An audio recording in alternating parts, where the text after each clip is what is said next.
Welcome to Kelso on a gloriously sunny day. We're here to launch our campaign, and actually Kelso is the perfect setting, not just because my mum and dad met at Kelso High School, but because if you look at this beautiful borders town and you look at the context that this election is taking place in, the big threat to our country, to our region, to our way of life is Brexit. So I think the timing of this election is particularly telling.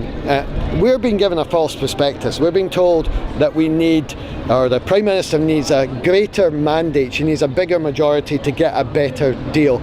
She's also telling us that we actually can go and negotiate a trade deal now with that increased majority. That is a completely false prospectus. First of all, let's just look at the challenge of the timing of it. Article 50 has a 2-year period, the last 6 months of which are ratification by 27 other member states.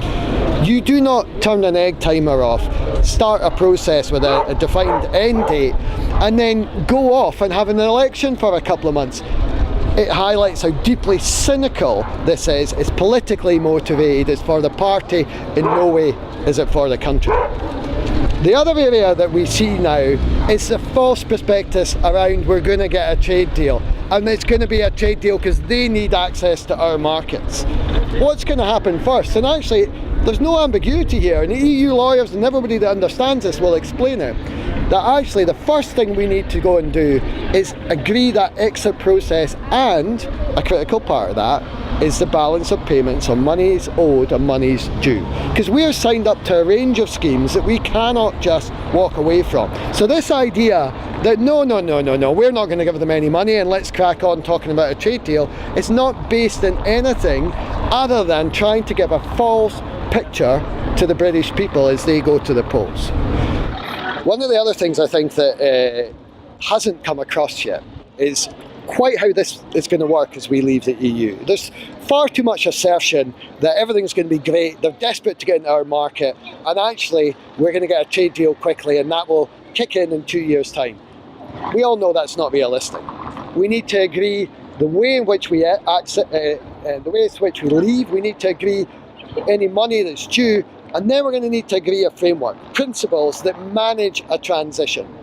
And everything that requires, and everything that we must, or the principles that we want to go in that with, you need to have goodwill. You're going to have to negotiate over years. The last thing you need is short-term, political, shameless opportunism, as we saw. So you saw a leak of a report of a meeting in Downing Street.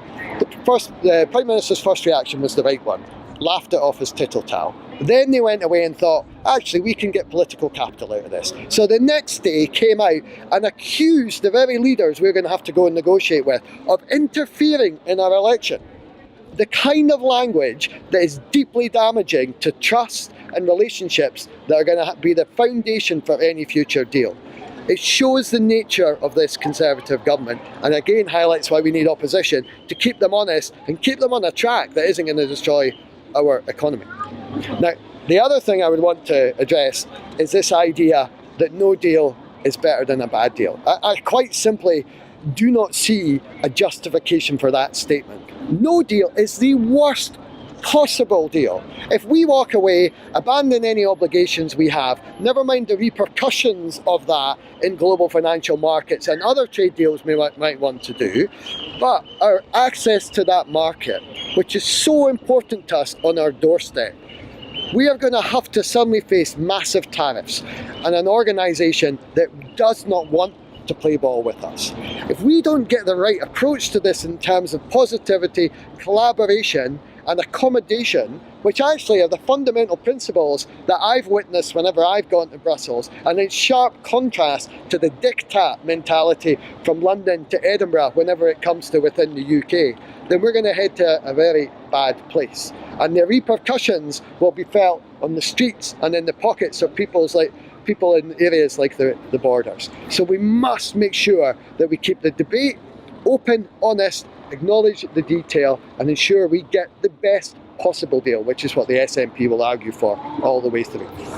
if we elect a Tory MP, he'll sit dutifully on the back benches, or even if he's in the Scotland office, we've seen with the current Secretary of State, that makes no difference.